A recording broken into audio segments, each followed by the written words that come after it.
New videos every day.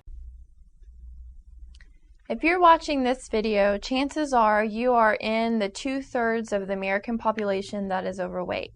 So with all this fad diets out there and everybody's, wanting to lose weight, there's diet pills and there's new diets and there's old diets and there's this and there's that. Well, there's a lot of confusing information out there. So today I'm going to talk about some simple tips on how to lose weight the healthy way. Number 1, eat as much organic food as possible. You're going to avoid all the chemicals, all the food additives, artificial ingredients that mess with your endocrine system and mess up your metabolism. And if you'd like more information about why organics are important, I do have an organic video, so feel free to watch that. So that's number 1. Number 2, eat breakfast. And I'm not just talking about eat any old breakfast. It needs to be a well-balanced meal. So you need to have healthy fats, good amount of protein, limit the refined sugars, and have good carbs like fruits and vegetables. So one example would be do a breakfast smoothie. You can throw in some frozen fruit, protein powder, and some flaxseed oil. So that's all 3 categories. Now those donuts won't work. Anything that's high sugar won't work because it spikes your blood sugar. So you feel pretty energetic for a few hours, but then you dip real low, and so you feel lethargic and you're not as efficient at work as you need to be. Number 3, eat high fiber foods. These are going to keep you full longer and they're going to fill you up faster. Some examples would be Jerusalem artichokes, broccoli, pears, blueberries, beans and lentils, sprouted grain breads, unrefined grains. Again, these foods are going to keep you full longer so you have less cravings and you eat less throughout the day. Number 4, drink water. You want to drink half your body weight in ounces, and this is going to help increase your metabolism, help your body detoxify, and it's going to help improve your digestive function. So some tips on how to drink water throughout the day is right when you wake up, drink 8 ounces of water. It's actually just a cup, so it's not that much, and I find that this gives me a burst of energy.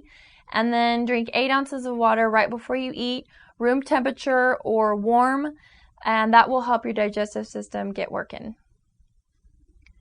Number 5, pay attention to what portion sizes you're eating. It's amazing to me on packaged foods and bottled foods and drinks and beverages. There's on the nutrition fact label, it'll say how many servings are for that item. And a lot of times it's 2 or more servings. So pay attention because it's real easy to drink that bottle of whatever you're drinking and you're getting way more calories than the label says. And then a lot of people don't know the standard serving sizes for food. A serving of meat is 3 to 4 ounces, which is the size of a deck of cards. Tablespoon of oil, which is about the size of a ping pong ball. 1 ounce of nuts is about also the size of a ping pong ball. 1 cup of raw vegetables is a serving, and then half a cup of carbohydrates is a serving. So it's real easy to overeat if we're not paying attention to how much we're eating. Number 6, we need to eat between 5 and 6 meals a day. The problem is when we get on a roll of eating 1 to 2 meals because we're going like crazy and our schedules are packed and we don't have time to eat, we're actually doing a big injustice to our bodies because our bodies obviously need food to function. So when we are starving and we finally sit down to eat or we finally get something on the run, we spike our glucose, so we get a rush of energy and then it plummets. And then we just develop this cycle where we're craving foods, and then because we're so hungry, we go get the wrong foods. So if we plan accordingly and we eat breakfast, snack, lunch, snack, and then dinner, it's actually going to help normalize our metabolism, and it's going to keep us from having spikes of sugar and spikes of glucose and then craving stuff all the time. Number 7, don't eat after 8 p.m. Now you can kind of pick your own, hour that you're not going to eat, but the point is don't eat late.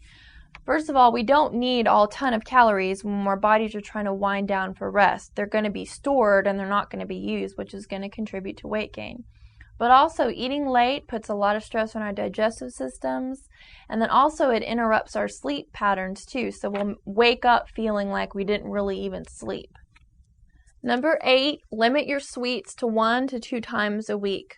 Now, I know this can be really difficult because sugar, let's face it, it's an addictive, thing to eat. So when you're not eating it and you're used to eating it, your body craves it. But this is one of the best things you can do for your health.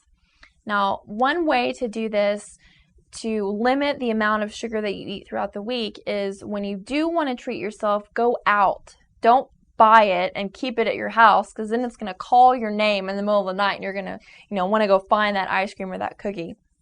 So go out to get something sweet. And then if you do buy something sweet for the house, get the small container. So if you're going to buy ice cream, buy the pint instead of the gallon, because then it's, a couple of servings and that's it. You're not tempted throughout the whole week to eat the whole gallon of ice cream by yourself. Number 9, avoid soft drinks. I've said this time and time again, but not only do soft drinks have a ton of sugar, 16 teaspoons of sugar in 1 can of Coke, but also it has high fructose corn syrup, which is going to reduce your body's ability to feel full because it impacts 2 hormones that do help you feel full, leptin and insulin.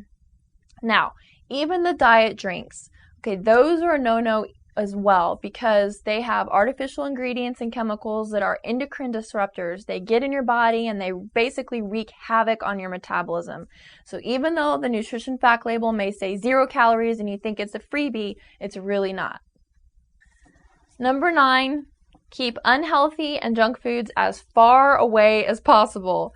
Don't keep them in your house. Don't keep them in your pantry. Don't keep them in your car, and don't tempt yourself by driving by the fast food places every single day if there's an alternate route you can take or whatever else you're tempted with. If you just crave those Shipley's donuts in the morning, don't drive by it every day. Take an alternate route. Because, temptations can eventually get to you if you're not strong-willed enough. And then we can get in the habit of, if we make one mistake, then we're like, oh, the whole day's shot. We might as well eat all the food we can find. And we might as well eat 10 Shipley's donuts instead of 1. So don't make that mistake. If you do mess up, get right back on track. Get right back on the wagon. Keep eating healthy. But it's much easier if you just avoid it in the first place. Number 11, keep emergency foods with you, whether it's in your purse or in your car. These are foods that you want to have on hand when you're hungry so you don't make bad decisions. So in my car, you'll always find turkey jerky and buffalo jerky. And of course, these foods are going to be organic. They're not going to have nitrates or nitrates in them. I also keep fresh and dried fruits. And one of my favorite brands of dried fruits, it's called Just, and then it lists the name of the fruit. So if you want to get dried strawberries, it'll be called Just Strawberries, and it's just what the name says. It's just dried strawberries, nothing added. And it's a convenient way to get nutrients, and they're convenient. And also keep nuts and seeds, good healthy snack, good oils, a little bit of protein. Always keep water in my car. And then also I keep some kind of healthy grain or healthy carb like flaxseed crackers or some type of, quick energy organic item. So keep those things on you and then you'll be less tempted to make bad decisions. Now all these tips on how to lose and maintain weight the healthy way, basically they boil down to taking personal responsibility for your health.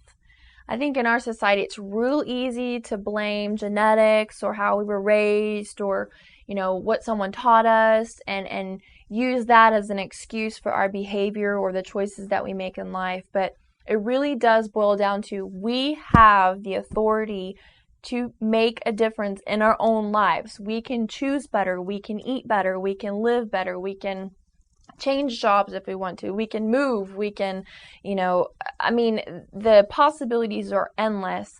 And if we don't take personal responsibility for our own lives, basically our lives are going to pass us by. So I made this video today to hopefully incite some motivation and to cause you to realize that you can make a difference in your health. I think a lot of people choose the wrong priority for their life, whether it's convenience or, they want to have this high status job even though it takes away all the time that you would have with your family or being able to eat healthy.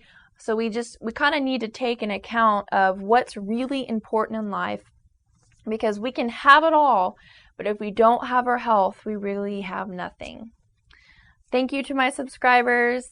Thank you to all the people that leave comments and view videos, and I will see you next time. Bye.